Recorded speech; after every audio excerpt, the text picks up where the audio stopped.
Assalamualaikum warahmatullahi wabarakatuh. My name is Muhammad Alvaro. I'm from TPI 6A, and I want to tell you right now, I want to tell you about poem. Previously, we're talking about narrative text, and right now we're talking about a poem. So maybe you're not strange with poem. It is common things because many people in this world talking about poem, or it is the poem in the past or in the future right now. So it's the poem has a similar uh, moral values from the beginning until now.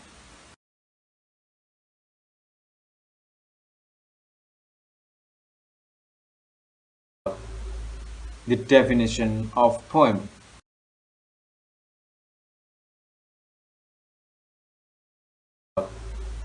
The definition of poem. A poem is a piece of writing in which the words are chosen for their beauty and sound and are carefully arranged, often in short lines which rhyme. A poem is composed of particular rhythmic and metrical pattern. Poetry is a way to communicate experience, emotions, ideas, and thoughts using rhyme, rhythm, sound pattern, and imagery. Poets use words, sounds, and imagery to paint words with word pictures. So it is the a place or word is a place for poetry to paint their pictures.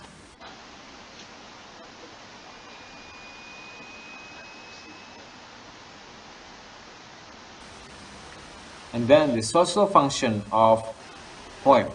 First is to give a pleasure. When you read a poem, you might find a pleasure. It's like you feel guilty or you feel sad or you feel happy, you might read a poem that makes you a pleasure to you. And then the second one is to entertain. When you're sad, you might read a poem and it will be entertain you. And then the third one is to give a value of life, almost of in you know almost in like a poetry or in the narrative text or short story or novel has a value of life. It's the form of words, form of literature has a value of life. And then as a way to express feelings and emotion, a poetry write their art or write a poem has has an aim or has a purpose to express their feelings and emotions.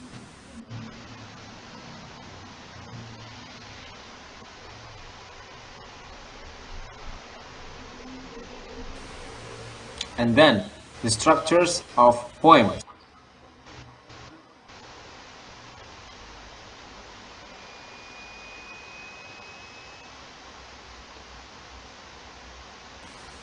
Poems came in many sizes and shapes. A prose has sentences, but poem has poetic lines. Poets decide how long each line is going to be and where it will be break off.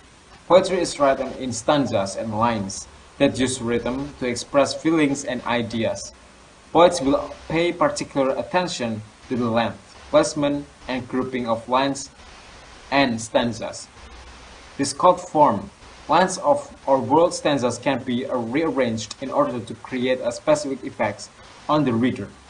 Besides stanzas and lines, another aspect of the structure of poem is the rhythm, which is the beat of the poem.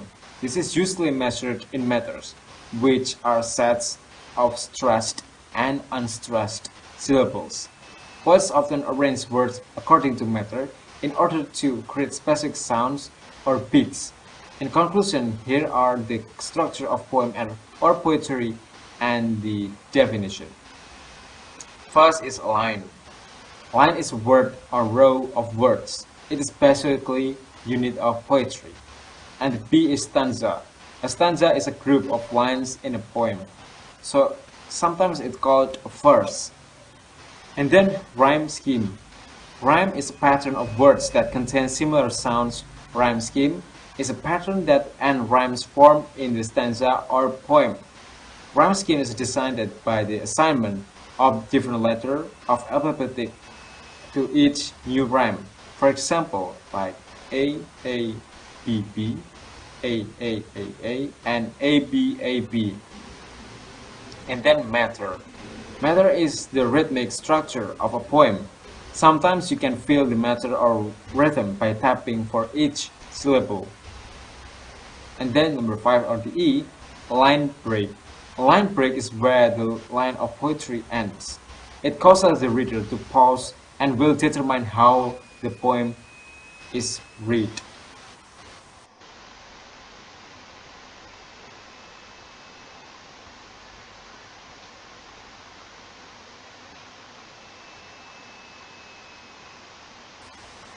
And then next is the type of poem. First, there are 4 types of poems based on the line numbers. First is couplet, consists of 2 lines. And then second one is tercet, consists of 3 lines. And then quatrain consists of 4 lines. Sextet consists of 6 lines. Octave consists of 8 lines. And the P is there are some main types of poems. First is lyric poem. Poetry has expresses a speaker's personal thoughts or feelings, just like what I mentioned before. Lyric poems are short and descriptive. And then the second one, narrative poem. A poem that tells a story. Narrative poem are a little longer. Like, just not like the other poem narrative, like narrative poem is like longer. And then epic poem, book-length works that tell a story important to an entire nation or culture.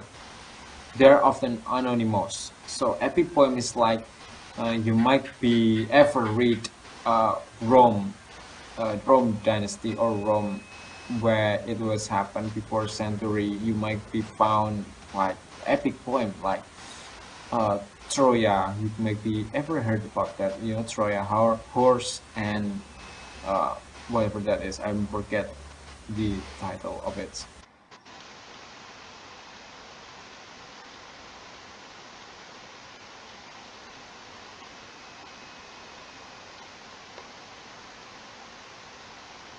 And then is the following are other types of poems. So there are other types of poems that you might be want to know.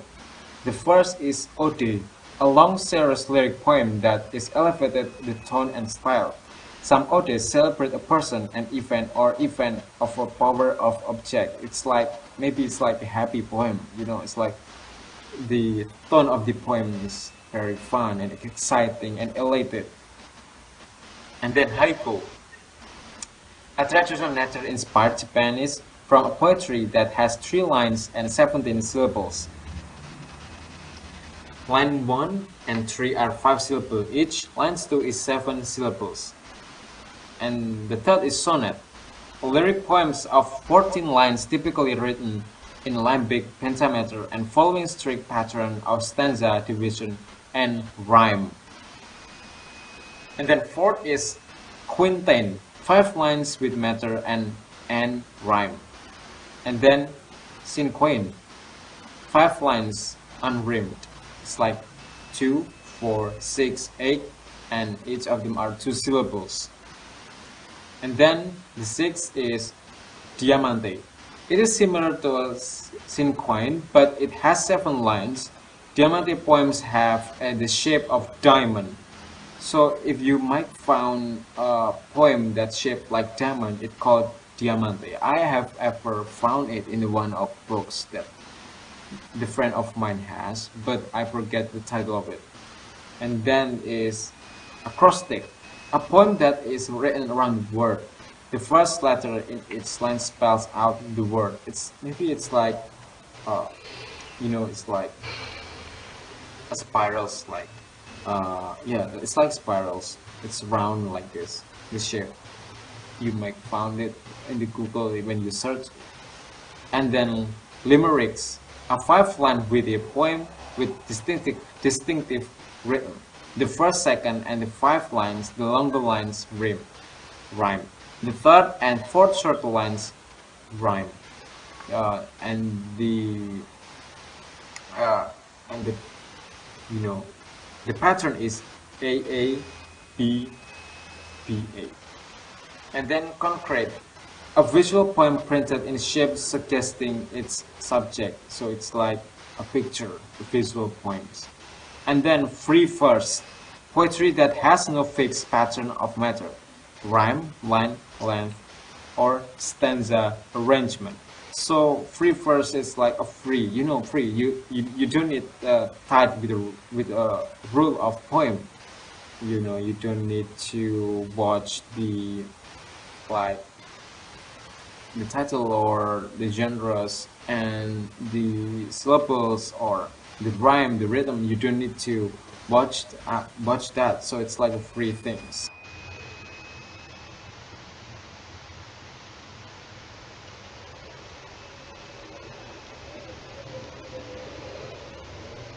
So the next is language features of poems. First is a word choice. Word choice is the writer's selection of words as determined by a number of factors, including meaning, both denotative and connotative. Specifically level of diction, tone, and audience. Word choice will make the poetry good and effective. For example, rather than use small, in poem you can use tiny, petit, little, and etc. So it's like you are using word more poetic and more strange, like you use French or other language that has absorbed in English. And then P, symbol. A symbol is an event or physical object, a thing, a person, or a place that represents something non-physical such as an idea, a value, or an emotion. For example is a ring is symbolic of unity and marriage. A beating is free in spring might symbolize life and fertility. A leafless tree in the winter could be symbol of death. So it's like when you see a pigeon both in the or flying together, and they're a married person, or maybe they might be some like I'm sorry, like a married person like that. And then tone and mood. Mood is characteristic state of feeling. Tone is distinctive property of complex sound.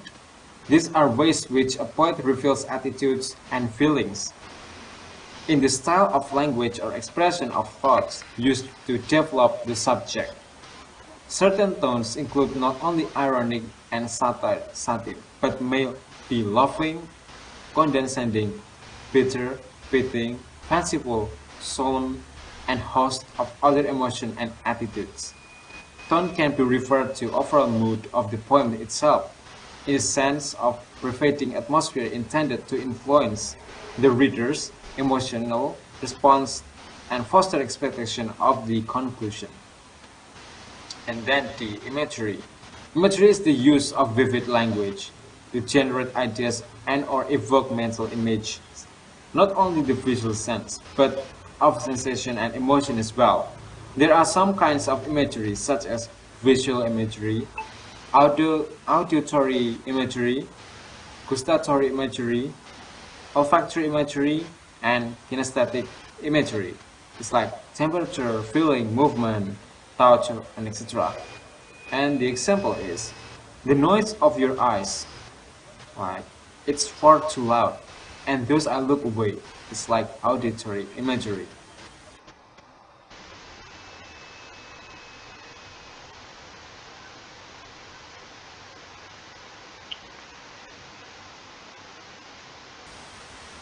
And then figurative language or figures of speech in poems. First is onomatopoeia. It is the use or formal of words whose sounds imitate their meaning, like buzz, honk, boom. The word phonetically imitates, resembles, or suggests the sound that it describes. They sound like the object or action to which they refer. And then simile. Simile is a figure of speech expressing a resemblance between things. The comparison uses the words like or as. For example, my love is like a red rose. And then personification. Personification is figure of speech where human qualities are given to animals, objects, or ideas. For example, the desk described by slowly and sorrowfully. And then hyperbole. Hyperbole is the use of exaggeration as a rhetorical device or figure of speech. For example, I am dying of shame. So it's like you overreacting things. And then metaphor. Metaphor is a comparison made between things which are essentially not alike. For example, war is the mother of all battles.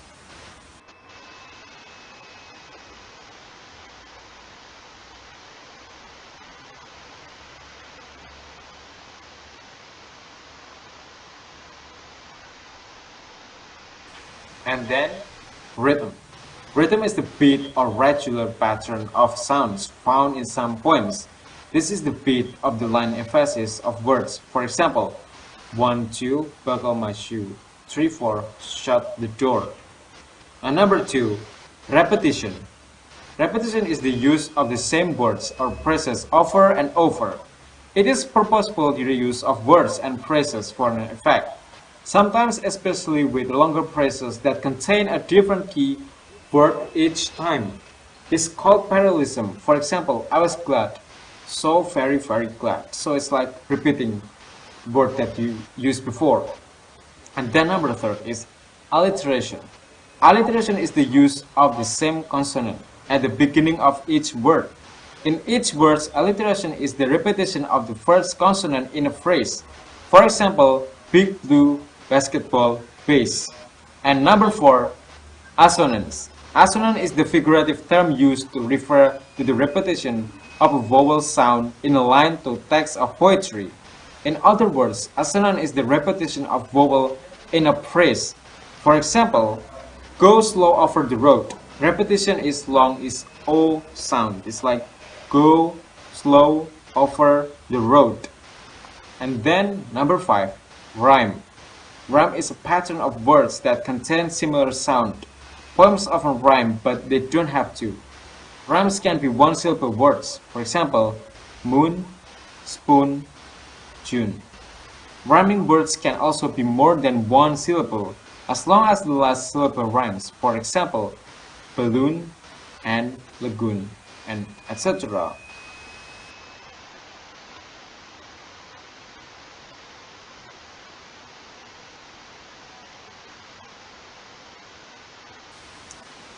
And then, how to analyze a poem? It answered the question, what is the poet saying and how does the poet say it? The first is A. Identify the subject matter and theme. What is the poem about? What ideas the poet expressing? What images or words, symbols that does the poet use to convey and reinforce his or her ideas? B. Identify the technique. How does the poet communicate the writer's idea? It includes the structure's number of stanzas. And the second one, tone, the voice or sound of the poem. For example, serious, humorous, or etc. The tone is like O and O, O and U, and O and U. And the third is the mood, feeling an atmosphere created. For example, peaceful or eerie, and etc. So it's like when you read the poem, you might found like scary or you might found the poem tone is very funny or scary or exciting, just like that. And then imagery or personification and hyperbole or etc. And then the language, the rhythm, repetition, alliteration, assonance. And then 6, the rhymes, sound of words, like what sounds repeat.